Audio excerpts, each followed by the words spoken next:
نے کبھی سوچا نہیں تھا کہ مسلمانوں کے اتنے برے دن آئے. مولانا آپ نے جو جملہ کہا وہی جملہ میں ہم نے کبھی نہیں سوچا تھا کہ مسلمانوں کے اتنے برے دن آئے گے. عدالتوں میں ہم جاتے ہیں تو شرم آتی ہے یہ جملہ کہتے تھے. ہم نے کبھی نہیں سوچا تھا کہ ہمارے اتنے برے دن آئے گے کہ آج عدالتوں میں مسلمانوں کی بیٹیاں عدالتوں میں جا کر یہ درخواست دے رہی ہے کہ میں اپنی مرضی سے اسلام اور ایمان کو چھوڑ دوں. کیا ہو نہیں رہا بولو؟ ارے بولو نا بھائی. مسلمانوں کی بیٹیاں کبھی نہیں ہم نے سوچا تھا امتیاز بھائی کہ ہمارے اتنے برے دن آئے گے. اس کی وجہ کیا ہے؟ کیونکہ ہم ان کی دینی تعلیم اور تربیت کا بہترین انتظام نہیں کر پا رہے ہیں. ہم ان کی تربیت پہ کہیں نہ کہیں لاپرواہی برت رہے ہیں. میری بہنوں سے میں کہتا ہوں کہ میری بہنوں، ماں کی گود، کسی نے کہا ہے کہ ماں کی گود بچے کا پہلا مدرسہ ہے. ماں کی گود بچے کا پہلا مدرسہ ہے.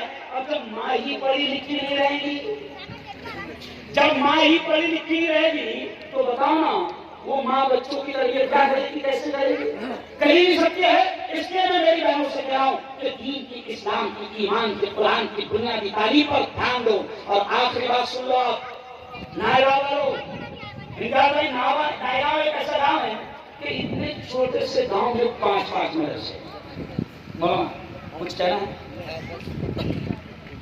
ہاں بس کچھ کہنا ہو تو سنو کہ اتنا سا چھوٹا سا گاؤں ہے گاؤں 5 بڑے مدرسے، 2 لڑکیوں کے مدرسے، 3 لڑکوں کے مدرسے. اچھا ایک وقت ایسا تھا ہمارے، کبھی کبھی لگتا ہے کہ اتنے مدرسے ہوں گے. مولانا علی نے ندوی میرے استاد محترم نے برسوں پرانا، انہوں نے اس زمانے میں کہا تھا 40 سال پہلے کہ مسلمانوں گلی گلی مدارس اور مکاتب کا جال بچھا دو. ایک دور ایسا آئے گا کہ تم اپنی اولاد کا ایمان بچا نہیں پاؤ. تو ہم نے تو گلی گلی مدرسوں کا جال نہیں بچھایا. کیوں؟ اور کبھی کبھی ہنسی آتی کہ گلی گلی مدرسے ہوتے تو چمڑوں پر کتنے جھگڑے ہوتے.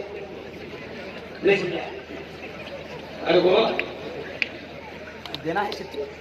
تو اب مولانا علی نے اردو زمانے میں کہتے تھے کہ گلی گلی مدارس اور مکاتب کا جال بچھاؤ. کیوں؟ میں یہ کہتا ہوں کہ کوئی فرق نہیں پڑتا، کوئی فرق نہیں پڑتا، کتنے بھی مدرسے کھول لو. میں بڑی بات سے دیکھ رہا ہوں کہ نائباؤں میں کتنے بچے امتیاز بھائی کہ چاروں طرف سے آ رہے ہیں. ارے تمہاری آبادی سے حکومت پریشان نہیں. اگر تم نے 5 کے 10 مدرسے بھی کھول لیے نائباؤں میں تو کوئی ٹینشن.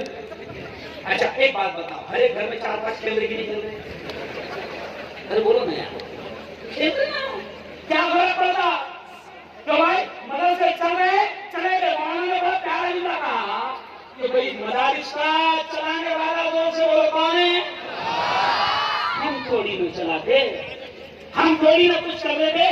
اللہ چلاتا ہے، اللہ چلاتا ہے، کوئی ٹینشن نہیں. بلکہ ایک بات میں سیاسی نیتا جی کو میں آپ کو کہہ دیتا ہوں، اوپر کیا کروں گا. اگر ایک گاؤں میں 4-5 مدرسے رہے تو آپس میں کی چلانی شروع ہو جائے. ارے لڑے کا تو میرے باپ پہلے تو اپن اتنے مار کھا رہے. وہ کہتے ہیں کہا ہوتا نا اتنی سی مسلمانی اس میں بھی، اتنی سی مسلمانی اس میں بھی ڈر رہے. کیوں؟ یہ سارے مدرسے ہمارے ہیں. نائبہ والوں سن لو، یہ جتنے مدرسے چل رہے ہیں یہ سب ہمارے ہیں. اور یہ بھی سن لو کہ خدا کا شکر ہے ہمارے بزرگوں نے گورنمنٹ کی خیرات اور بھیک پر مدرسوں کو کبھی نہیں چلایا. اس وقت اس زمانے میں میرا استاد یہاں موجود ہے. ایک زمانہ ایسا تھا امتیاز بھائی کہ اس وقت اندرا کی حکومت نے ہمارے استادوں سے کہا تھا کہ ہم مدرسوں کو مدد دینا چاہتے ہیں، لیکن ہمارے بزرگوں نے دیکھ لیا تھا کہ اگر ہم نے ان کی مدد لے لیے، سمجھ گئے آگے کا پکچر سمجھ گئے. ہمارے بزرگ جانتے تھے کہ اگر ان کی مدد لے لیے تو پھر ہم اپنی بنیادی تعلیم کی مدارس میں باقی رکھ نہیں پائیں گے. آج اس لیے میں کہتا ہوں کہ یہ مدارس چاہے 5 ہو یا نائبہ میں 10 مدرسے بن جائے، لیکن نائبہ والوں قسم کھا لو کہ یہ مدرسے گورنمنٹ کی بھیک اور خیرات پر نہیں چلتے. انشاءاللہ ہم مدرسوں کو اپنے تعاون اور اپنے مدرسے چلائیں گے. انشاءاللہ ہے نا. ہم مدرسوں کو بندی ہونے دیں گے کون؟ انشاءاللہ. ہم مدرسوں کو آگے بڑھائیں گے کون؟ انشاءاللہ. ہم ہر طرح سے مدرسوں کی مدد کریں گے کون؟ انشاءاللہ. اچھا ذرا دونوں ہاتھ اٹھا کر بتا دو کون کون مدرسوں کی مدد ماشاءاللہ ماشاءاللہ۔ اچھا ایک بات بتاؤ، ہم نہیں دیتے ہیں، سن لو یہ جملہ بات ختم کر رہا ہوں، ہم نہیں دیتے ہیں، یہ اللہ ابھی دیکھو رمضان آئے گا، رمضان مسلمان انتہا بھائی رمضان میں مسلمان کروڑوں روپے زکات نکالتا ہے، کیوں؟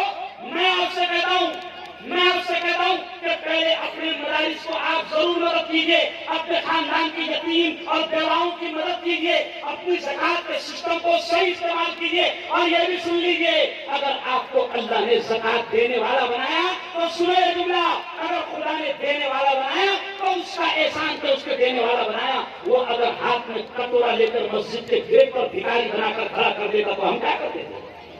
یہ اس کا احسان ہے کہ دینے والا بنایا، تو دینے میں کمی نہیں کرنا، جتنا ہو سکتا ہے زیادہ سے زیادہ تعاون کرنا، زیادہ سے زیادہ مدد کرنا، کیونکہ ہم جو ہے گورنمنٹ سے ٹھیک اور خیرات نہیں لیتے، آج بھی